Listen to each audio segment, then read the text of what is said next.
එකට යමු. මේ විදිහට අපි කෑම කමු, අපි නටමු, අපි ලියමු. මේ විදිහට අපි යමු, අපි මොන හරි දෙයක් කරමු කියලා කියද්දී අපි මුලට යොදනවා let's කියන පදේ.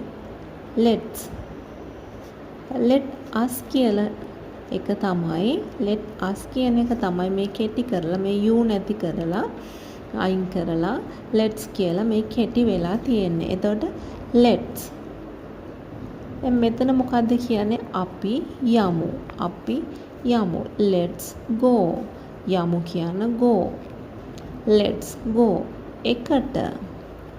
එකට කියනවා අපි together. together. let's go together. let's go together. අපි එකට යමු. අපි කමු. let's eat. අපි ලියමු. let's write. ඔය විදිහට අපිට කියන්න පුළුවන් මේ let's use කරලා.